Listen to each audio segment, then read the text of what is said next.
Welcome to the Fit Dads Podcast. I'm Brad Thompson. I'm joined by Ryan Dutton. And Ryan, today we're going to talk all about motivation. So if you're fed up of chasing motivation, you're not alone. Many, unfortunately, rely on this finite feeling to push them forwards. And today we're going to share with you how you can supercharge your motivation each and every day. We'll cover what motivation is, why many lack it, and how you can actually develop practices and procedures, protocols. That sounds a bit boring, actually, mate, doesn't it? Procedures. We're getting a bit surgical there. Yeah, I just thought that. To boost your motivation. So, we're hopefully going to cover some break glass protocols as well. Things that, if your motivation does absolutely bottom out, we can raise you back up. But before we dive into motivation, Ryan, how's your week been, mate? It's been all right. Busy. We've both been busy with our fit parent community. Mm-hmm. We haven't officially announced it, I guess, on the podcast, but we have started our Fit Parent Community Facebook group, where we've basically thrown out a lifeline to essentially 15 parents who really need help just managing the day-to-day stuff, whether it's, getting in shape, whether it's being fit and healthy, whether it's just habits and structures. We've developed this group especially for them, and honestly, we've said it before, obviously we've chatted a lot about the group, but I've been super impressed with everyone who's in there, the interactions, the little questions that people are asking about day-to-day practical stuff that's going on in their life, and it's amazing to see it almost policing itself now a little bit, the group.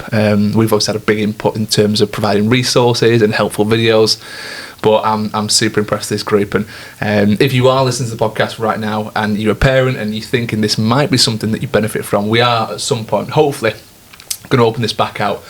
Like I said, it's limited to 15 parents right now, but we do want to eventually maybe get some more people on board, because it's a big community of parents. We want to have this an amazing resource for people. The cool thing is, for me, is like seeing people at different stages of the parenting journey. I think that's probably my favourite thing. So you've got people who've got, kids who are like 9 and 10 years old. You've got some with teenagers in there, some with newborns, and it's really interesting to see them help each other out and share meal ideas and just little things that help them, and they found really useful. So I'm loving seeing it. Yeah, I think we've both got quite young kids. Mine's 2, yours is 4 now, Ted. Yeah.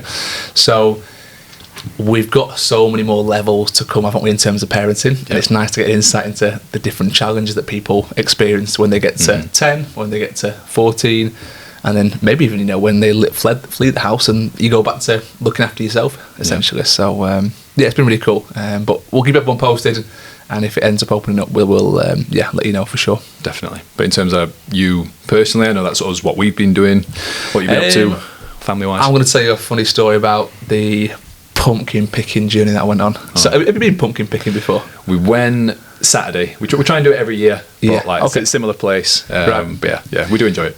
This was my first year. I'd seen people doing it in the past, and I never really given it much thought, but when I went, I realised how much of a farce it is, basically. Basically, yeah. It is as mundane, boring, and as simple as you can imagine. Like, they literally it's a field full of pumpkins. What I found out was the pumpkins aren't even growing in that field, believe it or not. That's really? Partly so, because what happens is, if you get a wheelbarrow, we had a wheelbarrow, right, and we go around the field with this wheelbarrow. If you go over the wheel, if you step on these stalks and plants enough with the wheelbarrow, it just kills all the wheat, basically the roots. So I don't think they can put, from what I got told, I don't think they can put the pumpkins in the same field. They put them in different fields. So they basically pick all these pumpkins, chuck them in a field, and then you go and pick which one you want. So that in itself is a little bit farcical, right? I've got flashbacks to Father Christmas conversation. I know, with Mum and Dad, exactly. I feel completely misled by this. And then you obviously pay to get in there, and then the extortionate prices you pay for these pumpkins, Jesus Christ. I've not shut up about it all week to my clients. I think we got 4 pumpkins, cost me 30 quid. Really? 4 pumpkins, mate, 30 quid. Where we go. Really? Is it cheaper? I'll shout them out, mate, yeah. Okay, go on. I like them. Eastfield Farm. Eastfield Farm. Tick Hill, like near Doncaster Way. Right, okay. It's class, mate. We went south, we went somewhere near Drumfield, I can't remember. It's probably a good thing I can't remember the name, but... it's because you've gone south, mate. That's why. Everything's more pricey down south. True. I mean, I filled 15 minutes. Still south. Still south. But... it was. I walked back to the car with my pants around my ankles, mate, because they had them right down. Yeah, I couldn't believe it. And then once I told all my clients, all I kept getting all week was pictures of Sainsbury's ones and Asda ones that were like £1.50, £2 for these huge pumpkins. So, I mean, I'm happy with them. They look pretty good. They're a bit unusual.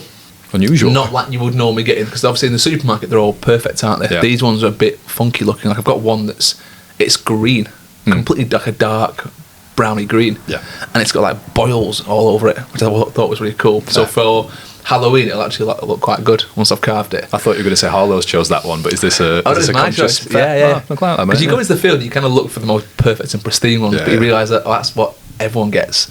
So then it's like, can we pick some cool, quirky ones? And they did have them in this field, to be fair. But Nice. I mean, if I'd known they were going to be 30 quid, I mean, I probably would have just Harsh gone. that. And actually, one of my other clients messaged me and said, we do that every year. We walk around and then just go Sainsbury's on the way home and get them. It's a good shout. Yeah, it's not bad. Good for Instagram, isn't it? I know. Yeah, he goes like, we get all the photos with us picking them and then chuck them and go home. That's fair. So yeah, maybe we need to rethink the pumpkin picking stuff in the future. But All right. yeah, I wasn't massively impressed, mate. Okay, mate. Okay, I mean, you've not... Yeah, come over to Tickhill, mate. All right. We'll look after you. Maybe. You put in a good word for me, will you? Put in a good word. But no, I'm glad, mate. I'm glad you've had a good week. Mine's been an interesting one. Put a fun thing on my story yesterday. Ted cut his finger on a fridge magnet on Monday, which is a really boring thing to say. But yeah, really brave apparently. I were at work, and it was his middle finger, mate. Right. His middle finger is cut. So Teddy being Teddy, we're walking around. Just his finger like this. Right. Middle finger extended. Are we, basically just flipping the world off. Basically, are we going to get cut off from YouTube if I just keep doing that? Whenever I upload it, I always say it does contain bad language. That's fine. They know what's happening. But yeah, it's just so funny, and I think he's gone to like nursery today, and I'm like, he's still like nursing his finger, and I'm like, oh god, come on, kid, like here we go. It's the worst finger for him to injure. So yeah, that's our life, mate. There's no way around that, is there? I mean, what can you say? No, he's got to extend it. Exactly. Just don't extend. Don't curl the other fingers in. No. Paw Patrol plasters as well. I think that's what it is. Is it? Yeah, I think he just wants to show it off. Flipping everyone off with Paw Patrol plasters. Look at my Paw Patrol plaster. Maybe that's what it is. But yeah, mate, you feeling motivated today? Yeah, I think so. I've had an early start this morning. Been out. Been quite a long morning with sessions and clients and stuff. But by that, I'm feeling pretty good. I think, as we know, and as we're going to discuss in today's episode, it does wane motivation sometimes, doesn't it? It goes up and down, it peaks and troughs. I've got a big event coming up this week, which is Higher Rocks, something I've been massively prepping for. So I think as I build towards that, my motivation's been relatively high. But, come next week, once that goal's been hit, I don't know what it's going to be like. We'll see. Fair. No, fingers crossed, mate. I'm sure you'll do well with it. And yeah, obviously we're going to dive into a bit more information about that. Yeah, we will do, for sure. How about you? Motivated at the moment? Yeah, I think it's that where workload is something that I'm going to talk about in a little bit. But yeah, I think when your workload gets a little bit too much sometimes, I think your motivation can slowly start to zap out of you. It's going to have to be that self-care and balancing the scales a little bit and thinking, how much is too much here? So I love that feeling of motivation, and bizarrely, it's the number one thing that I speak to with like potential prospects. Like, I don't know, everyone feels a bit fed up. They're like, I don't know, I'm not really feeling very motivated, or like, I've just not got the motivation to do it. So hence why I thought I'd bring this topic to the table today, mate. No, it's a great suggestion. I think motivation is a really common thing that creeps up, and or lack of, shall we say, at some points. What are your thoughts around motivation? I think, at the risk of sounding too clinical with it, I think it's a drive to push you towards your goal. But that's the issue sometimes. Some people just haven't got a goal, or they haven't got a purpose to do something. So why would you be motivated to do something that doesn't have an end? Yeah. So it's a bit like, well, what do we do here? But the clinical reason is a reason or reasons for acting or behaving in a particular way. And I think a lot can be said for people who maybe want to like get themselves fitter, maybe eat a little bit better, look after himself, look after the hair, skin, nails, whatever they want to do. But like, where's the motivation? Are you doing it for yourself? Are you doing it for other people? Are you doing it to set an example for your kids? Like, motivation comes in waves and levels, really. So it's a tough one. But your understanding of motivation, mate, is this a topic that comes up in conversation for you and your clients? Yeah, massively. I treat motivation like a muscle and a skill, and I think it has to be honed just like any of those two things. If it was easy, everyone would be fit, healthy, in shape all year round, right?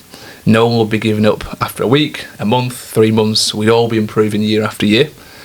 But motivation is also a behaviour that has to be worked on, nurtured, and most importantly, I think, understood. Understanding motivation is knowing that you won't feel motivated to get after it all the time. There will be countless stages when for lack of a better phrase, you just can't be asked to go to the gym, to be active, to eat well, to successfully work on and nurture your motivation is to go against those feelings and continuously, I think, just keep showing up time after time. So it becomes as automated as brushing your teeth, getting dressed in the morning, shaving your beard. Lack of motivation can be crippling for sure, but if you want to find the strength to resist that enough times, you have to dig deep for sure. You have to really give everything you've got. And eventually, if you resist it enough times, it will stop fighting back.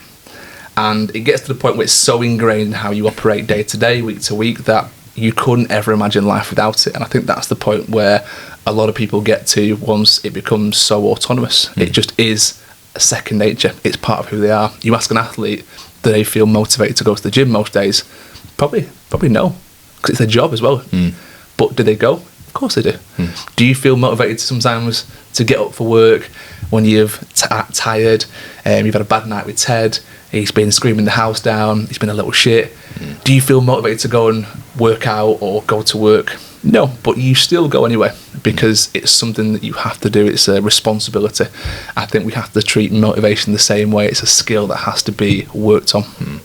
You mentioned the word autonomous there, which I really like, because someone once said to me that we're always motivated, but in different levels for different things. Like when you can't be arsed, your motivation is the sofa and Netflix. So you're always motivated. It's just, where is that motivation? And I think if you can shine a light on where that motivation is at any one time, that's going to be quite useful for people to be like, well, my motivation now is burying my face in this chocolate. You know, that's where your motivation is. You're always motivated to do something, and if you're not, then you're either ill or something's gone awry. But yeah, I mean, chocolate's very motivating, don't be wrong. I agree, I'm probably more motivated by that myself some weeks. But Tiger Woods had a great saying. I think I've said it on the podcast before. Probably one of my favourite phrases of all time. Everyone's good is good, but how good is your bad? Because it's great and it's easy when there's no resistance from a motivation. When motivation is really high and you've got a clear goal and maybe you're starting a new program and you're dead excited for it, whether it's for running, whether it's for training, whatever it is, you can't wait to get to the gym. It's something that excites you and there's no resistance and you're actively seeking out ways to go and do that thing. But then all of a sudden, the tables start to turn, the wheels start to spin the other way, and that little bit of resistance comes in. You're like, oh, I can't be arsed. Well, I'll go anyway. And that feeling of resistance gets stronger and stronger. And eventually, a lot of people will give in to that, and that's when the whole program comes to a grinding halt. The issue is when you don't resist it, when you don't give in. You have to keep pushing against it. You have to keep saying, this is something that is going to get better the more I work on it. And I think that Tiger Woods, what he was trying to say was, sometimes people just play crap on the PGA Tour. They do. But when they play crap, can they keep motivated? Can they keep going forward? Can they keep playing as good as they can be when they're playing bad? And that's something that I just think about all the time. You know, it's great when it's easy, but when it's bad, can you keep going forwards? I think that's great, mate. And I'll probably go a little bit primitive now with what I'm going to say, which is someone once said to me that we're not built for motivation because we've got this Stone Age brain in a 21st century world. Right. So you think about like Stone Age times, what motivated us? Food, numerous other things, shelter. Do you know what I mean? Like that stuff, survival motivated us. Just say it, mate. We wanted to breed. Wanted to breed, yeah, basically. Sex, yeah. Maybe a wash occasionally. That was horny gamer, mate. That's it, mate. That's it. But no, I think it's more understanding that us trying to fight against that now with, well, why, if you were Stone Age times, if you jumped up to do a 5k and you burnt off all these calories and you come back to the cave and you're like, oh, I've got no food, mate. It's like, oh, right, you've serious risk of dying. Yeah. You've just expended loads of energy with no guarantees to get it back. So it's quite a smart thing as brain does, which I think that's worth saying, that we're probably not built to be motivated, and us fighting against that a little bit and putting things in his head. You ever heard of the Maslow hierarchy of needs before? Yes, remind me. It rings a bell. So we have certain levels of needs that need to be met. So like shelter, food, etc. You imagine like that, like a pyramid. Right at the top of that pyramid is like happiness, purpose, drive. Most people are there, thankfully, because they've got everything taken care of. They've got all the food they need. They've got shelter. etc. They've got good relationships, and then right at the top is purpose and drive. So that's the hardest one, because it's the narrowest one. You know, the broadest base is the stuff that should be taken care of first. So in grand scheme of things, that little peak at the top of the pyramid, it don't really matter too much in grand scheme of things of safety and survival. So it's such an important thing to pay attention to, that is the peak of the pyramid. So we should feel probably quite privileged that we're there. Absolutely. But the foundational stuff underneath that happiness is what really matters as well. And that's, like I said, food, survival, essentially. Definitely. That's what it all relies on. And it is a great insight into the fact that, we're not built to be motivated all the time. There's going to be moments when that wanes, and it's part of human nature. But we also have to understand that we're creatures of habit. And the more you reinforce a habit, the more it'll stick. And I think that's where you really want to be like, right, if I can just, again, resist against the lack of motivation, it will stop pushing back against me eventually. I can't go an episode of motivation without asking about hustle culture. You know, like the grind culture. I don't know if you're familiar with this too much. Like, I think it's become more popular now in people in the kind of 20s, and I think there's some benefit to it. I think there's some positivity around it, but it can also be quite, I guess, a little bit toxic to a certain degree. Yeah, I saw a video earlier of a guy literally saying when he decided to try and become a millionaire, he just stopped speaking to all his mates and just binned them all off. And I'm like, okay, how many hours were you working? He's like, working like 120 hours a week. And I'm like, oh, come on, man. Like, that'll soon burn you out. Do you know what I mean? Like, there's no balance there. So that might work for some people. I get it. But you almost have to look inwards at that hierarchy of needs again, that pyramid, and think, oh, am I taking care of the other base levels? Have I got people around me? You know, have I got the relationships that I need and that sort of stuff? So, yeah, the motivation side of things, like, maybe why do you think people stop becoming motivated? Have you got any ideas for that? It's a great question. Why do people stop becoming motivated? I think the why isn't strong enough. And we spoke about the why before and the reason people do things. I think the goal at the start of someone's program, they've normally been inspired by something. They've been either inspired or they've got to an area of desperation. People make change for two reasons, inspiration or desperation. So usually they see something online that they're inspired by. I want that, let's go and do it for sure. I want to reach that goal. And that goal burns quite bright in their mind. And then over time, they realise the work that's needed. They realise how how slow the process is to get in there. And then they start to realise, oh shit, you know, it's going to take a while, this, and I'm not sure I've got it to stick it out for this long. People think, you know, a month, 2 months, 3 months, I can get exactly where I want to be. Sometimes it's going to take 6 months. It's going to take a year. Might even take 2 years. And I think that's where the lack of motivation comes from, once the realisation sets in that it's not going to happen overnight. Fully agree. And I think 3 things that I've written down here. One of them sounds quite harsh, but the first one I put is to take on too much, potentially, where they just get a bit overwhelmed and they can't keep up with the behaviours that they need to actually get them to the goal. So if someone signed up to a marathon, for example, but they take on too much that they can't actually train for the marathon, they're probably not going to feel very motivated when they're 2 weeks out and they've not trained at all. Do you know what I mean? So it's a second one I put down is like a lack of behaviours as well. Like a lot of people, in my opinion, maybe lack the motivation. They probably lack the behaviours first, where maybe they've not linked the behaviours to the bigger picture. And the last one is maybe that the goals are just a bit boring. Yeah. Where how many times have we heard people say, I want to lose 5 pounds? And it's like, why? Like, why are you doing that? Like, and they can't really give you an answer. It's just they think for some reason that £5 loss is going to make them happy. And actually, it's more than that. It's more of the why. It's can we latch on to, okay, is it the £5 or is it something else? Is it that deeper level of meaning, like you said, with the why? Do we have to go a little bit deeper with it? I think they're great, really good points, and the last one more so because it's not a strong enough why. Some people have a little why, but it's not enough to kind of keep them going for long periods of time. It might be great for a month or so, but dropping £5 is easily done in a month, isn't it? You know, so what then? What do you do? What are you going to latch on to? If I'm being totally honest, the best people who I see achieve the most on my program are generally the ones who they love the training. They get into the nitty-gritty of it. it gives them a real purpose, sense of satisfaction. And this is why I really encourage people to not only set quite big goals, but also find things that you like. Try many different things, whether it's different classes at the gym, whether it's different sports, whether it's, I don't know, just the varying things across all types of fitness, whether it is the weights, the running. Just give it all a go. See which one you latch onto. There'll be something out there that you really get a buzz and a kick out of. Some people, it's lifting heavy weights, powerlifting. You'll see some men and women get into that. It's like, wow, they love reaching those new numbers. They love the community. Then it's the running community. Sometimes people just love, reaching that first 5k, 10k, half marathon, marathon. Right, where's the ultras? Let's go and do that. Find what really gets you excited. Find what kind of just warms those cockles a little bit and gets you feeling like, I want to go and do this every week. That for me is so inspiring and motivating. There's tangible progression there as well over time. Tangible progressions are quite a clinical word, like clinical phrase, but I think it's really important to look at that. And in terms of like tangible progressions, I think people are maybe quite competitive. Like people who I work with in particular, people who are curious and competitive.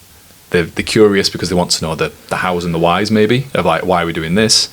What's the benefit of this? But then they're also competitive, that they want to get better session on session, week on week, month on month. They don't like the thought of going backwards.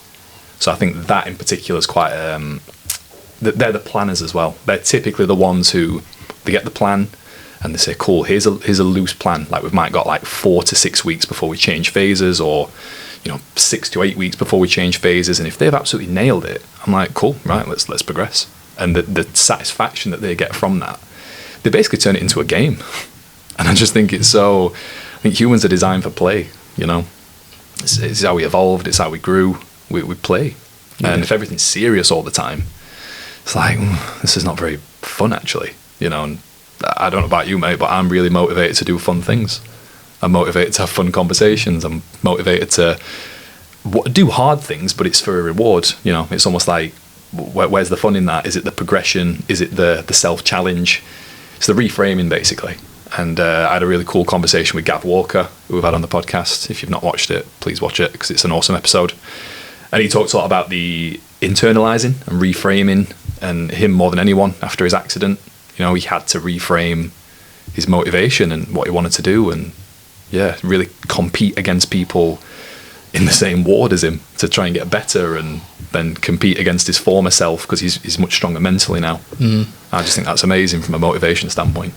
Gav obviously went through a horrendous incident where he basically lost the lower half of his body, didn't he? And every perspective in terms of goals changes, and God knows what he went through mentally post that injury. But over time, I guarantee the motivation came back to be as best as he could be. So there will be a motivation to reach a certain checkpoint. Right, we're there. What's the next checkpoint? What's the next checkpoint? And now he's on the Olympic team for England, GB, wheelchair rugby. That's right. Yeah.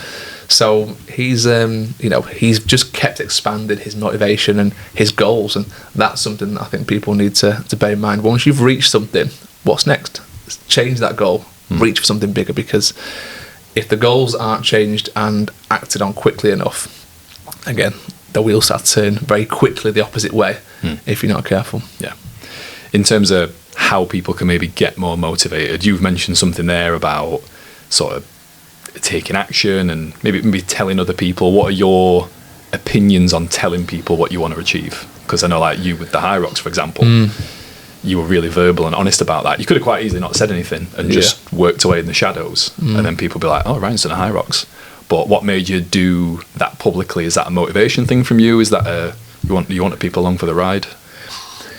It's funny, I don't think it's for that reason. I know people in the past who have done that.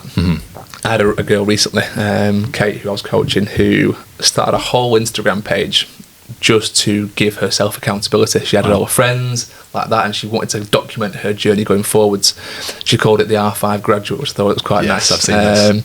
So she's just documenting some of the things that she's been through on the programme. She's documenting what she's doing after her time here, and it's really cool to see her progression, and I actually love seeing that every week. But my documenting of High Rocks, I don't think was really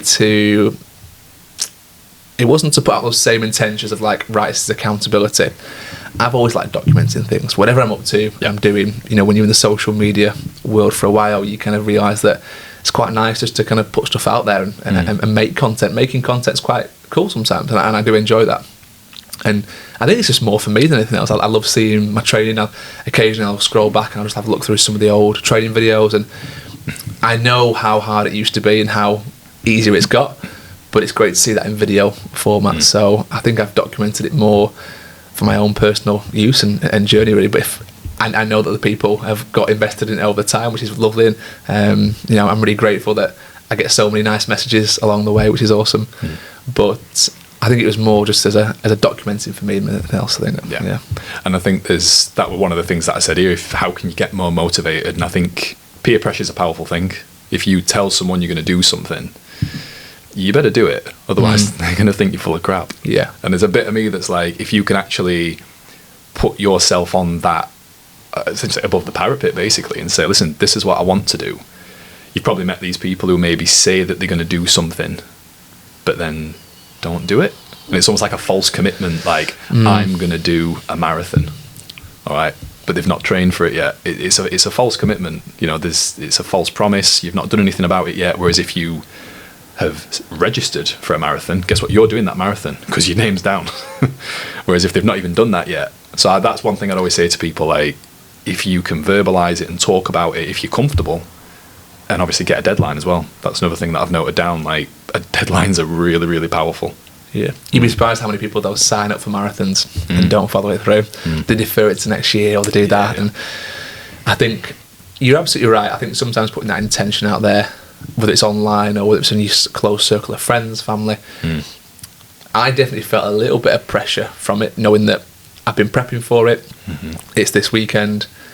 I've been building it up. I've been talking about it. I've been mentioning like the specific times I'd like to get. There's a certain level of kind of, what's the right word?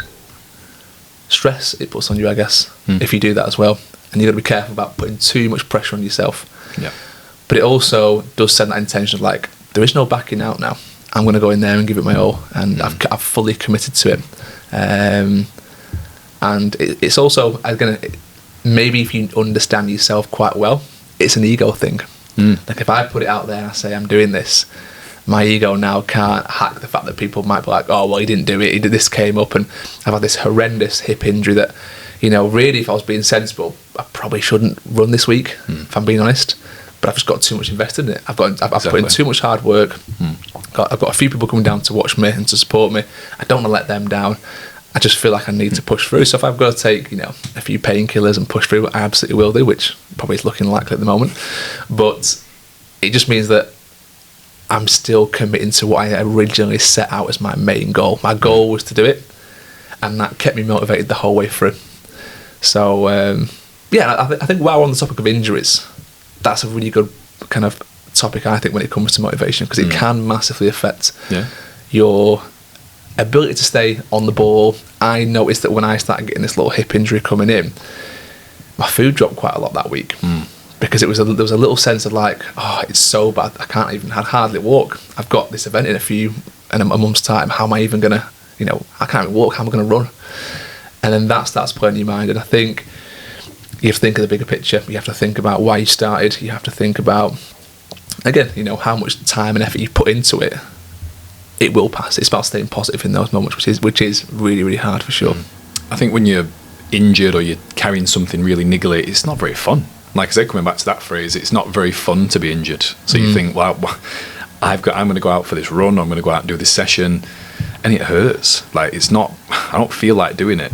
But it's that weird thing where you think that if my motivation's dipping as a result of that, what do I do? Do I just get my head down and do it anyway? Or do I maybe, I don't know, reassess what I can do? And that's why I do think that maybe a social group comes into it quite well, like actually putting your name out there, putting yourself out there. And again, probably just getting a good support network, people you can talk to about it who understand, not just people who say, oh, just sack it off. You know, you probably don't want to be around them people for too long. From a motivation standpoint, they might drain you. What they call them, energy vampires. That's right. Yeah. Which probably honorary mention for that, actually. If you are someone who maybe struggles with friends or family who probably are those like energy sponges, these these energy vampires who just suck the life away from you. Try and talk you out of everything. Yeah, it's a bit like, how do people combat that?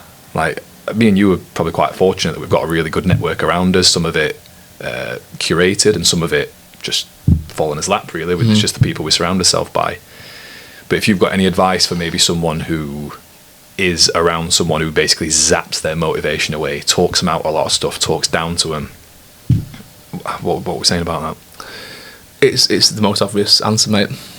Limit your time around them. There's no doubt about it. Like, I can't stress enough, if someone is talking you out things that you can do, like, let's take Mick, for example, who's my coach. He got me an amazing condition for this, and then this hip injury came up.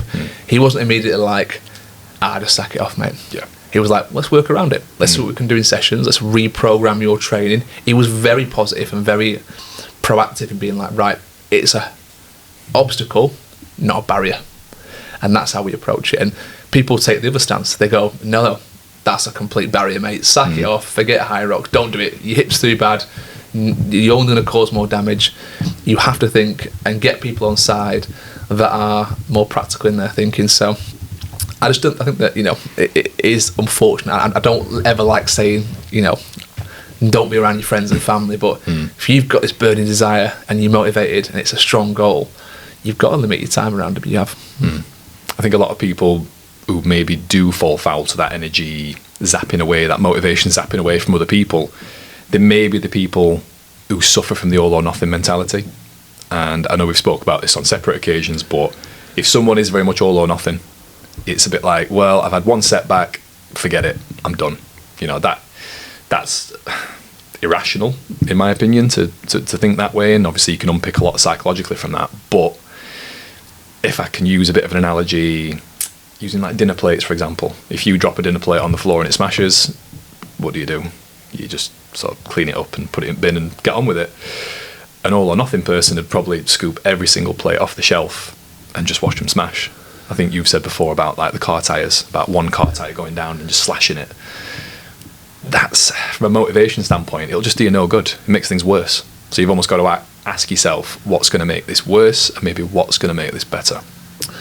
Agreed. I think that I have used that analogy before, where, and I used it a few years ago. Once I had a pop tyre, and I remember once the tyre popped and I pulled over. I was actually in the motorway doing like 80 mile an hour, and managed to kind of pull over to the side.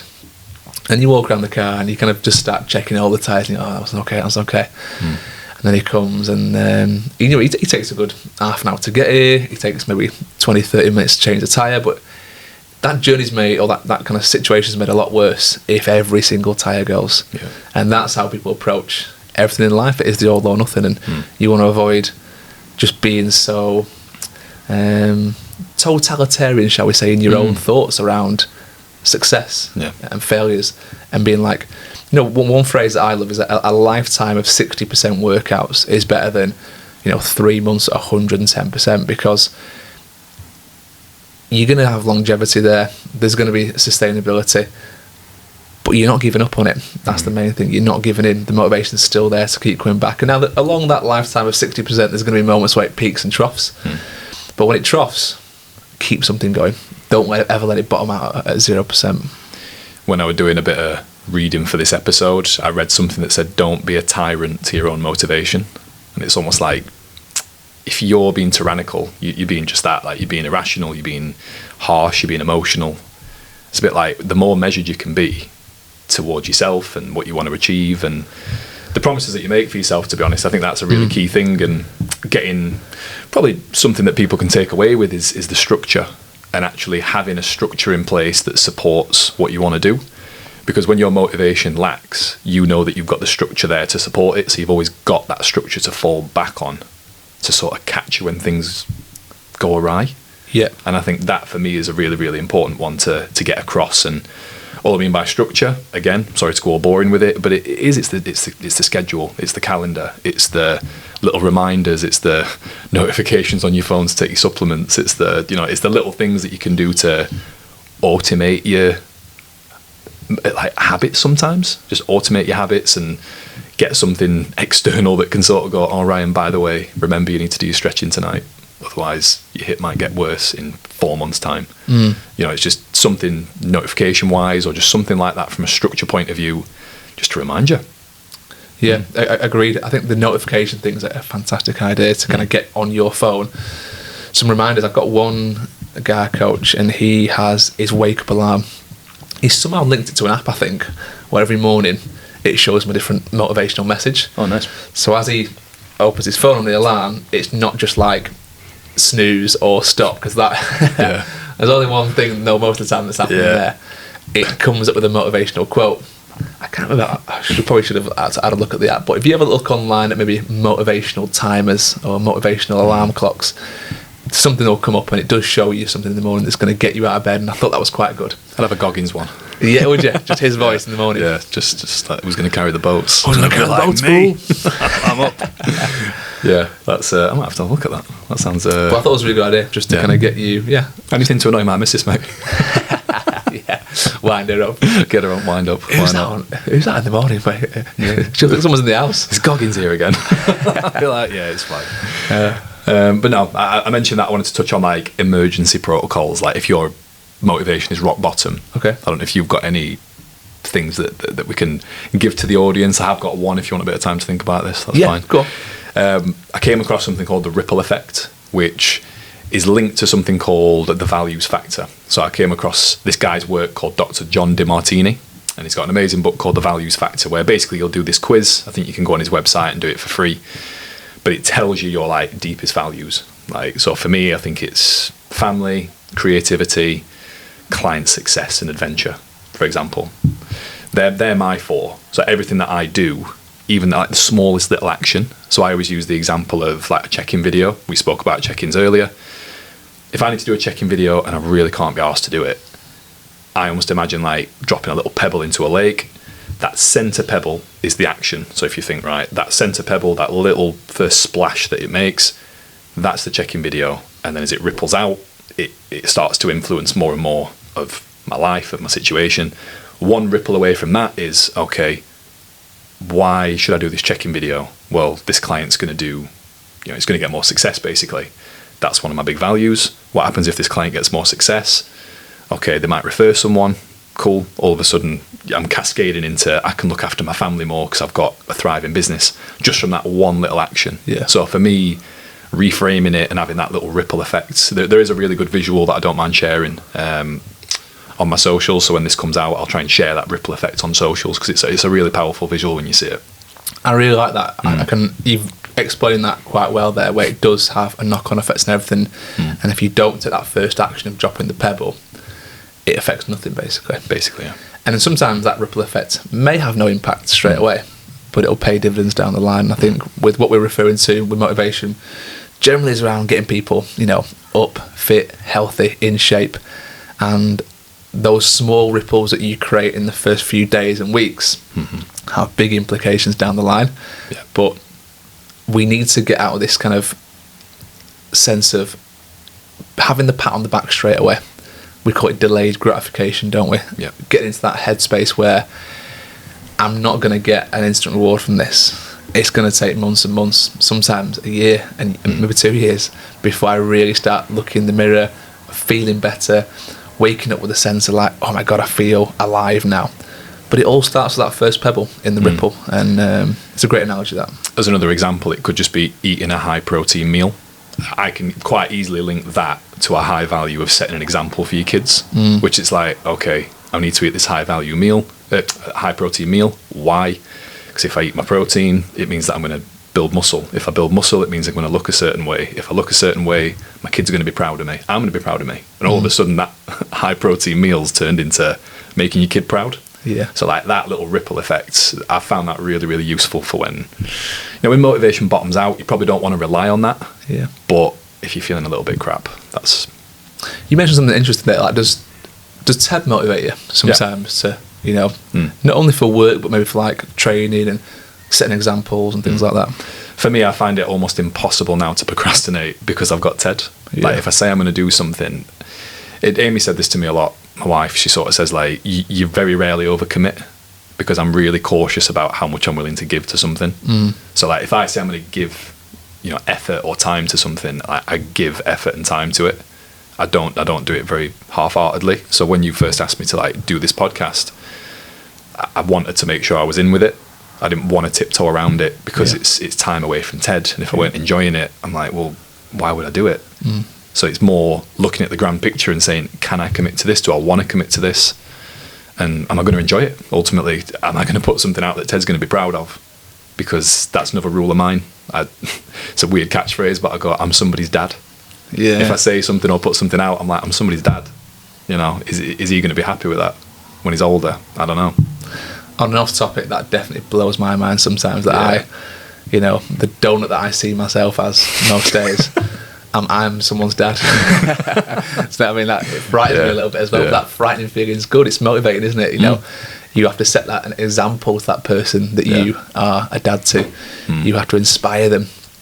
I think family and kids especially are so motivated, and I had that same sense, still have that same sense of motivation now. I really do. I just think that it's hard to almost put into words sometimes, I think, until you have a kid, until you have a child of your own, and you have that burden on your shoulder of, right, this is not burden, should I say responsibility on your shoulder of this person relies on me. And it's not just taking care of them, making sure they're fed, I've got clothes in the back. The deeper level to that is setting that really, really amazing positive example. And that starts with me. Starts with me getting out of bed in the morning, doing the things that I say I'm going to do, doing well and not procrastinating at work, making sure that I am getting my own training sessions, looking after my own health. All these little actions that they're picking up on, it's so important, and I think it's phenomenally motivating. And I think you mentioned about like motivational quotes and that sort of stuff. I saw something a couple of weeks ago which was if not me, then who else? And you can sort of link that to anything, really. Yeah, absolutely. You sort of think, well, if I'm not the one to try and inspire Ted, and you're not the one to try and inspire Harlow, who else is going to do it? I don't want to leave that to chance. I don't want him to stumble across someone who he thinks great and he's maybe not had a proper grounding from someone who lives with him every day and can teach him how to be. And it scares me, that, just in case who is he going to look up to? And if it's not me, who else is it? So, going a little bit deeper from there, do you think a lot of that stems back to your own dad? Yeah 100%. And I think it's that, where knowing full well that somebody's had that impact on me, sort of knowing that, oh God, I could do that to someone. It's an amazing feeling. It's an amazing feeling that way about someone. So being the person to be thought that of is even bigger for me. Getting deep and emotional on the podcast. It is, mate. It is. I didn't expect that today. But it's a really important topic, and I think something that dads especially don't get together and talk about, like how impactful kids are on their life. And I think I'm hoping some dads resonate with that. And again, it's not all seriousness, it's not all that. I think I'm quite keen today to bring maybe something a little bit lighter hearted, but I think I found myself doing that. But again, having fun with it, laughing, joking, like you said, dads having a chat with each other. That's quite motivating. Even that, like, I find myself sometimes getting too stressed about the example that I'm setting, that I'm being too serious almost. But I also want every parent wants their kid to be happy and jovial, and a big part of that is coming from you as well. You have to remember that it's not all about the rat race and the grind and being highly strung and motivated. Sometimes you have to kind of wind it back a little bit as well, and know when to just be playful with them and instill that sense of humour. That's something I think I personally have to work on more. I saw a thought experiment online a couple of weeks ago, which were Freaky Friday style. If you and your kid sort of switch minds, and they ended up in your body, you ended up in their body, would you be proud of what you left them? Yeah. And I'm like, whoa, that's really deep. Like, would I be, Ted might be like, oh, this aches. This is this is not very nice. But actually, I'm hoping that he'd be like, right, I've got some good things in my head now. I think I know I've got a good direction. That's fascinating. And I just thought it was such a cool. I need to curate my news feed, mate. It's so bizarre. Interesting concept, though. Yeah, and I like that. Yeah, if they came into your body right now, would they be proud of how you felt and what you were going through and the situation you were in? Yeah. And if not, be motivated to be better. Maybe we end it there. That's a good place to end it. Guys, thank you for joining us on the Fit Dads podcast. Hopefully you're leaving here amazingly motivated. We would love for you to subscribe as well. We're looking to grow our viewership, and every little helps. 100%. Thank you for watching, listening. Cheers, guys. See you next one. See you soon.